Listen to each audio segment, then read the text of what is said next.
Calling the meeting to order at 5 p.m. If we want to start with Joe and do a quick round. Joe Eichstead, City Engineer. Paul Vollert, Public Works Superintendent. Ryan Austin, committee member. Madeline Palmquist, District 8 Chairperson. Jeff Penscover, Alderman, District 4. Dennis Pollock, Alderman, 6th Ward. Michael Tim, Alderman, District 7. Matt Zacher, Mayor. Thank you. Item number 2, review the Engineering and Street Department monthly activity report. Paul? Okay, thank you. The report is attached. In the month of May, garbage and recycling continued to be relatively consistent with where last year was, with a slight increase. Our construction crew is working up on Plover Street. Pretty much all of the underground utilities are completed. As of this report was from First Street to Third Street, and then now here this last week and a half, we've completed things from Third Street to Broadway.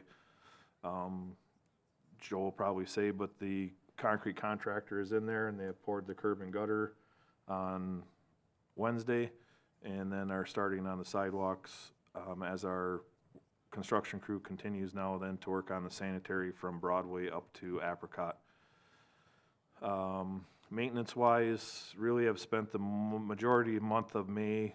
Summers construction, the curb and concrete contractor has been in town and did a bunch of curb and gutter maintenance north of Baker Street all the way up to kind of Ash Street, and sidewalk maintenance in the same area, as well as West Grand Avenue from the expressway to the west towards like 17th Avenue.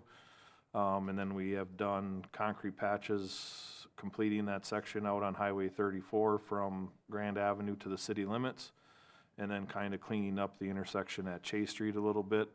They've also done curb and gutter maintenance on our asphalt pavement projects, East G, 13th Street South, and 13th Avenue and Park Street. And so, like I said, the majority of our month has been either doing catch basins that were in those areas that needed to be repaired, and or starting to put things back together so that it's not an inconvenience to the residents anymore. That work will probably continue for the next week or two, doing the restoration and asphalt patches. We have a fair amount of that work done. Unfortunately, there was a contractor that was working in town that hit a raw water main for water and light the Thursday before the holiday. And so we worked with them and got the concrete patched right away for that holiday weekend, and for a little bit of inconvenience for 1 or 2 days for the high school. Mastic, again, in the first part of the month, we completed all of the stuff on Highway 54. And then all the lanes going out of town on Highway 13 and 34, and then the outside lane coming back into town. Again, like I said before, we've been working with Summers Construction, providing them traffic control when needed, and kind of jumping around, helping them out, because that's our portion of the contract.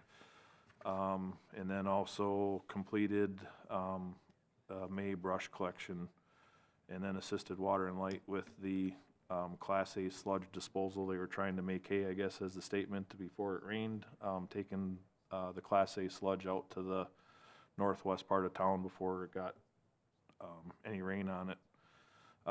Sign shop in the Parks Department, sign shop in the shop. Again, Memorial Walk is up in place on Grand Avenue from City Hall here to Lincoln Street. Working with a new person, Rich and Marilyn Canoyer from Rudolph are helping out do that this year. So we got that all put in place for them.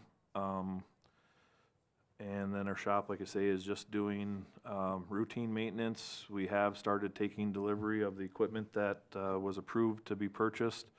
Our new paint truck came in a week ago, so they put that together with the vendor and just have some bugs and minor things to put together on that. And then we'll be starting painting long line and things like that here in like 2 weeks' time when one of the staff members come out. Then the last thing on the bottom, just kind of included a picture that the community development posted on the website. In the first part of May, we participated in the APWA conference up in Stevens Point. And they kind of had a equipment rodeo, I guess is the best way to say it. And so a couple of our operators went up there. Chris Schultz took third place, and then another person finished, I think, a close fourth or fifth or whatever, had some hands-on things. And then at that time, we were also, I believe told us in February, but the award was given to Cody Knutson for his submittal of our snow and ice operations, where we were recognized as the state recipient of that in our population range. With that, I submit the remainder of my report. Questions, comments, concern from committee? Paul, when it comes to the connecting highway patching and repairs, how is it determined what areas to repair? Is there any coordination with the state on that, or is that strictly something that you guys decide to do? Yep, that's all done. The contract is run through engineering department, and for the most part, myself and my staff go through and look at the worst areas and try to just kind of continue to work out segments. If you remember, the council, I believe it was 3 years ago, suggested that we not do anything on the expressway from West Grand Avenue to Second Avenue. And because we actually submitted a different project that we wanted to remove all the concrete on the expressway, and it was said that we're not going to spend that amount of money on connecting highways. So it's just where we're doing a ton of maintenance, and majority of it has switched to pavement that we're going to have to maintain for a long time period yet, but this small section here at Chase Street was just garbage, so we had to do something. So the funds for those repairs, is that technically coming from the state, or is the city funding some of that as well? I think, not 100% positive. We'd have to look at the budget report that Tim submitted on, at the committee of the whole. I think we receive approximately $375,000 on connecting highway. And so that's a portion of that, you could say. I don't think we cover our costs in what we maintain on our connecting highways and snow plowing and everything like that. Right, snow plowing is included, sure, okay. So we're probably footing the bill for some of it, safe to say. I would say so, yes. Okay, thank you. Any other comments, questions? All right, moving on to our engineering monthly report, Joe. Thank you. So for the engineering department, all of our permit and degradation numbers are included in the report for the month. We also completed the traffic study at 15th Street and Township Avenue. That report is included. I can summarize it here when I get through the rest of the report. But we did close out the 2023 Signal Grant project. The final reimbursement amount was paid from the state to the city. So that's completed. Our sidewalk cutting by Safe Step, all of that maintenance activity is complete, as well as all of the contract work for our curb and gutter and sidewalk maintenance areas, and they're just wrapping up the concrete pavement patching, as Paul stated. With our design work for 2026, making some progress on 2nd Street. We also had a little bit of redesign work for McKinley Street with some of the underground utilities and hazardous material that's nearby. So we redesigned some of the water main and storm sewer just to make sure that things are protected there. In addition, the 1 Mile Creek Dam repairs were completed on May 19th. So that work is entirely done. We're just waiting for grass to reestablish, and then we'll close out that contract. With connecting highways, particularly 8th Street South, Lakewood Lane to Whitrock Avenue, that's a project proposed in 2028. We've been in correspondence with the DOT recently, talking about Griffith Avenue intersection, sidewalk along the corridor, as well as various things like street lighting, underground utilities, and then other city obligations, which the city will be responsible for the access management along the corridor, since the city owns the right-of-way, and as well as the real estate acquisition, which I think for the most part will be minor acquisition just for some of the curb ramp replacements and sidewalk locations at intersections. But we've been working through that stuff with the DOT.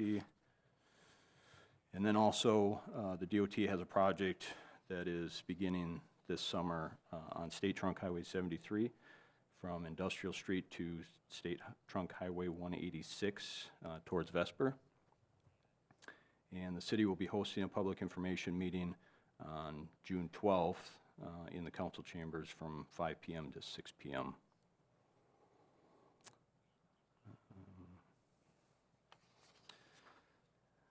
With the traffic study that we conducted at Township Avenue and 15th Street intersection, by and large, nothing significant that we found.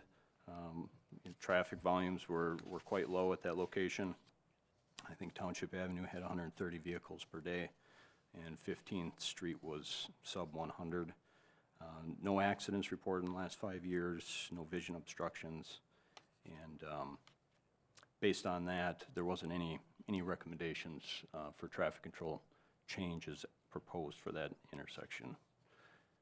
And with that, I would conclude the monthly report. Any questions, comments? All right, I do have a question on the traffic study, because I'm the one who asked for something to be done there. And I think the residents in that area, I know the residents in that area appreciate the stop sign that is there. The complaint that I hear most often is that people just don't stop at it, or they're looking too far ahead at the stop sign that's on 16th and Township, so they fail to see that one and they just go through it. I don't know if we've ever had flags to put to see if that makes a difference with the residents, knowing that we're not going to change the actual signs on the intersection. Maybe that's something that would help increase awareness that that sign is there. Yeah, I do recall you mentioning that, and I'll work with Paul and his staff and see about putting some flags out there. One thing that I didn't note, which makes me think that I'll have to go back and check, but there was a short period of time where smaller stop signs were installed erroneously, and I'm not sure if that's the case here or not, but that would be another option, that if they are substandard dimensions, that they could be upgraded to the 30-inch signs. What was the size of the smaller? 24-inch. Okay. I walk past that stop sign every day, and I'm 98% sure that it's 30. Okay. The ones on that entire road are all the same size. Okay. So unless they're all the smaller ones, then it would make sense that it's the standard size. Thank you. Have we done any enforcement action on that stop sign? See if they catch anybody? I'm assuming it's local traffic, so. Yeah, I think that the complaints have been made, and then you have an officer sit there. But of course, with an officer sitting there, then people see the officer, and then they see the sign, and then they stop, and then there are no complaints. Yeah, I'm sure there's where they can sneak back a little bit, but yeah, just a thought to try it.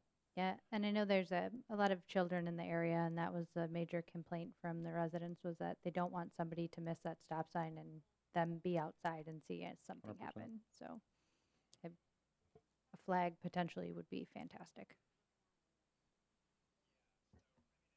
Go ahead, Ryan. Maybe it's relevant here. when it comes to our street projects, obviously we do subcontract some of the work, and then the city does some of the work, and it depends on obviously what needs to be done. When it comes to the city's side of construction activities, is the budget tracked? Is there a number that you guys go into that a particular construction site, and if we are under or over, is that something, or on budget, is that something that, maybe is worth sharing with council just to see, judge our performance of our city crews? We don't really usually see a whole lot of budget numbers and completion numbers on the street projects, and I think, to me, I'm interested in seeing some of that and seeing what the performance of our crews is. If that's something that maybe we could do moving forward in these reports, I would appreciate that. Sure, we can include that. Okay. All right. Item number 3, review the bids for the 2025 sewer lining contract and consider awarding the project to the low qualified bidder. Joe? So the 2025 sewer line contract consists of about 5,100 lineal feet, so almost a mile of sewer lining of various dimension sizes of pipe, mainly clay sewers that throughout the city. Some of them are, related to our projects that we have currently going, and some are just other maintenance projects, but we usually do a contract every other year. We budget annually a certain amount. So in 2024 and 2025, we budgeted $250,000 for contracted sewer lining work. And so we should have close to the $500,000 available. And we estimated about $400,000 for this work, or a little over that. We had 4 bidders, In Situ Form, National Power Rodding Corporation, Michaels Trenchless, and Visu Sewer, with In Situ Form Technologies, with the low bid at $477,624.00. And we're still reviewing where we're at exactly with budget numbers, just to make sure no other dollars were spent towards other sewer maintenance activities that came out of the sewer lining portion. But with what we've budgeted, we should have close to the $500,000. If we find that there's sub $500,000, we can reduce these quantities sufficiently to stay within the budget number that's remaining in the fund. So with that, we've worked with In Situ Form in the past, and we would recommend award of this contract to them.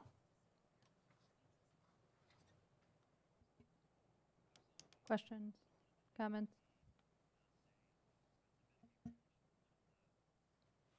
Motion to approve to the lowest bidder the PWCF wastewater,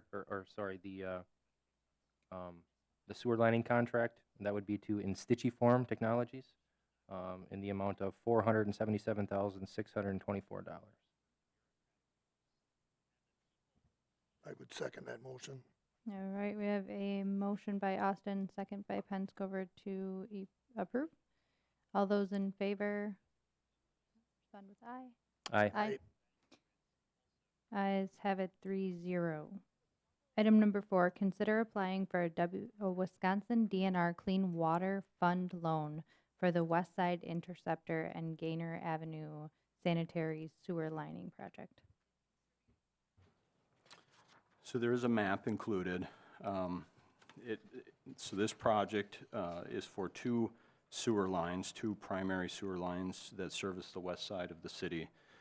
The West Side Interceptor line, it's the blue line that runs along the Wisconsin River on the west bank. And then the Gaynor Avenue sewer line that runs east-west along Gaynor Avenue. Both of those are critical pieces of infrastructure that convey all the wastewater on the west side to the pumping station behind the zoo. And that infrastructure is it's always had a high consequence of failure just based on the nature of it being an interceptor. But as of late, it is becoming more apparent that its probability of failure is increasing with the condition of the infrastructure, leaking joints and hydrogen sulfide gas deteriorating the concrete structures. So we started looking at this project a couple of years ago, and with the DNR's Clean Water Fund program, they have an intent to apply, which is an application process prior to the actual application. And so we did that last year to try to, it's a requirement in order to apply, which we would propose to do this fall. And based on our scoring with the first round with our intent to apply, the city would be eligible for up to $1 million of the $5.85 million project in basically grant dollars, with a 2.2% interest rate, low interest loan over a 20-year period through their program. So we'd get some cost share on it, and as well as low interest financing. So again, this application is something that we'd apply for this fall, and with a proposed construction tentatively scheduled for 2028 if everything continues to move forward. Joe, was this, I see on the bottom of the request that this project was included in the city's capital improvement plan.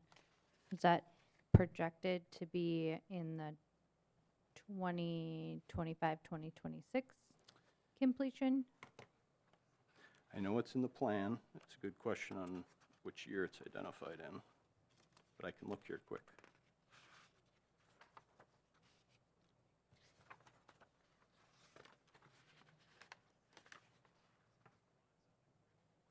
So yeah, it is proposed in the 2026 construction season. And I'm assuming that the letter of interest or letter of intent to apply was approved by the council and committee previously?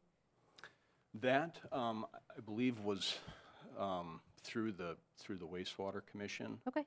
And because part of that was to perform a facility plan that needed to be submitted to the DNR prior to the application.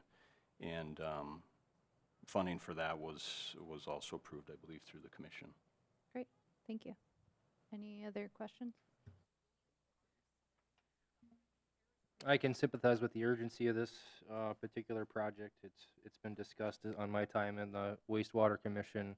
That area is known for some pretty severe I&I groundwater or stormwater getting into the wastewater system, which can wreak some havoc on our wastewater and those guys trying to figure out trying to stay under permit from the DNR. So I think it's pretty important that we move forward with this. So I'll make a motion to move forward with the loan application. I'll second. So motion by Austin, second by Palmquist. All those in favor? Aye. Aye. Ayes have that one 3-0.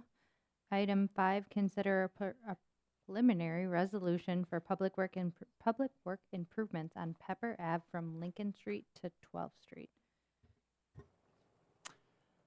So this project is currently included in the capital improvement plan for 2027. It was proposed recently here to that this would be a good project that could be designed and permitted and put on the shelf for such times that the construction crew has availability to phase the project, either a block or 2 blocks or, whatever it might be appropriate for the time frame. But this half-mile section of water main is prone to breaks. It's a high priority for Waterworks and Lighting Commission. They're in favor of advancing any of the work if possible to try to squeeze it in.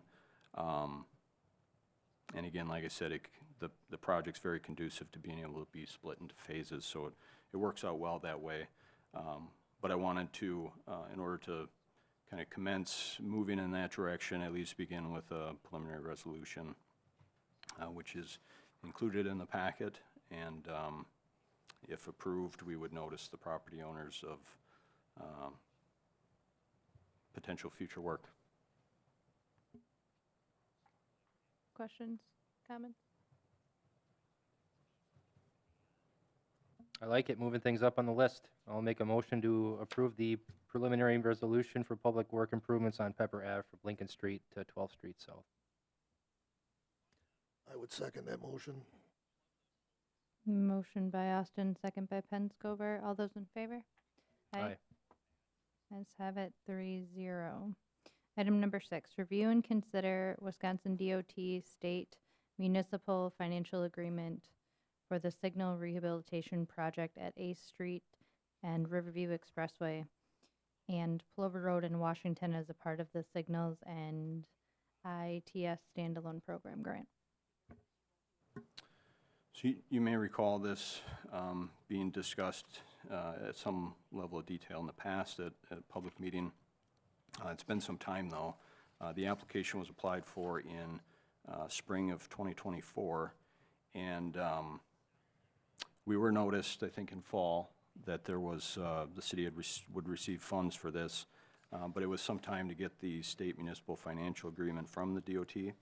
But we do have that at this time. And so before we proceed further with the project, want to make sure that the committee and council want to continue proceeding with the project, which is at 2 locations, 8th and Expressway, and then along Plover Road at Washington Street. The project scope includes the installation of flashing yellow arrows, pedestrian countdown timers, retiming of the signals, new controllers, new conductors, new poles and signal heads. And then the goal of the improvements would be to reduce accidents, reach compliance with current traffic control regulations, and then optimize the signal timing based on current traffic conditions. The overall project cost is $240,000, with the DOT funds covering 90% of that cost.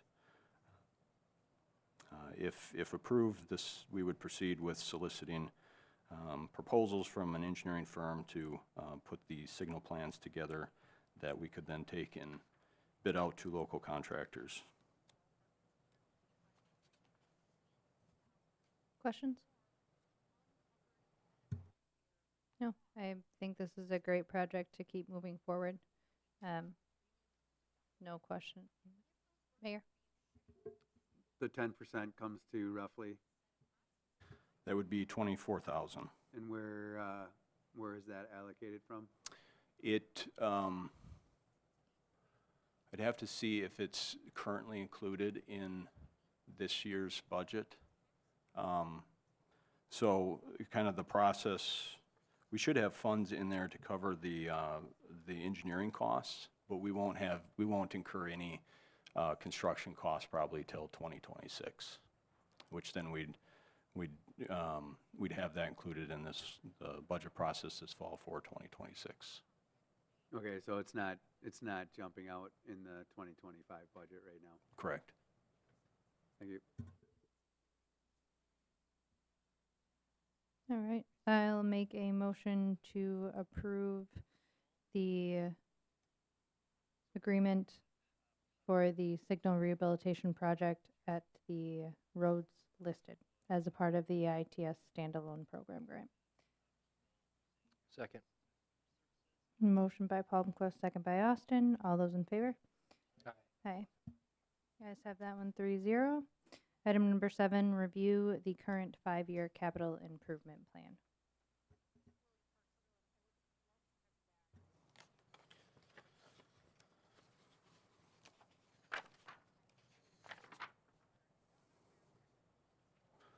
So as kind of the process every year, we typically bring in the current capital improvement plan just to kind of go through starting point of where things were left and possible changes for proposed capital improvement plan for the next 5 years. And so there's been some things that we're identifying, not too uncommon, but for the very next year, so 2026, we usually have kind of stacked the deck a bit where there's more projects identified in that year that more than what we can actually accomplish in a given year. So we usually kind of go back and reshuffle that deck a bit. A lot of those projects, though, I'd say the vast majority of them are going to remain in there. There's just a few of them that maybe haven't progressed enough yet at this point that we would be looking at potentially sliding back a year or repositioning. And so before, the committee starts discussing and making, just want to make sure that there are any questions or concerns related to the current plan or the direction that the city's moving with new projects perhaps, that we can take those into account as we work on the next 5-year plan.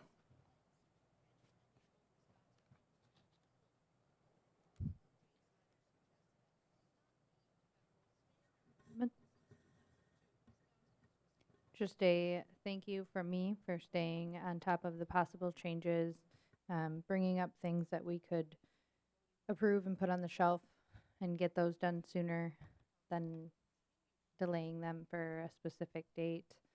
I appreciate all the time and effort that goes into our capital improvement plan.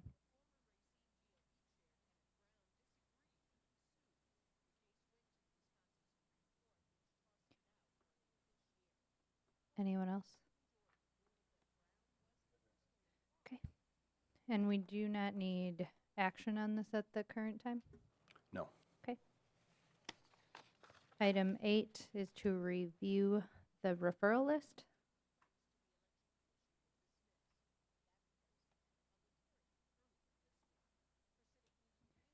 Any items on the referral list we need to add, move up, bring for the next meeting? All the way down at page 41. Remove.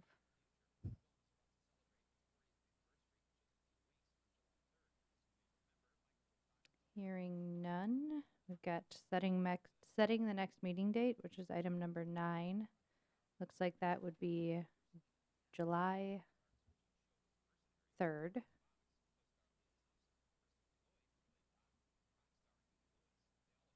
Being that's before the holiday, and I'm assuming we'll be out or moving along. Any objections to moving that to July 10th if council chambers is open? All right.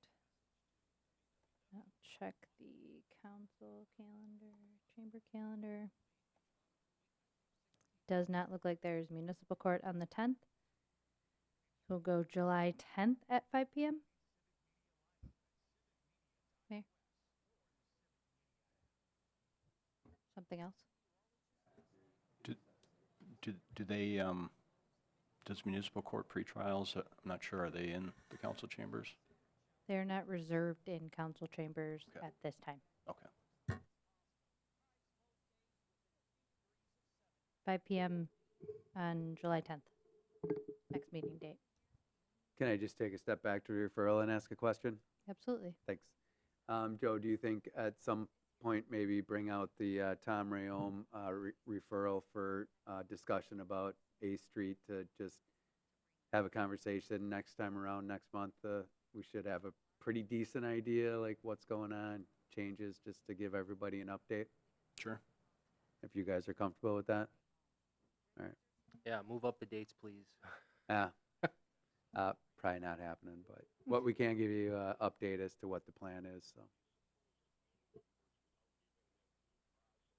All right. Item 10, adjournment. Motion to adjourn. Motion by Austin, second by Penscover. All those in favor? Aye. 3-0. We are closing the meeting at 5:34 p.m. Thank you.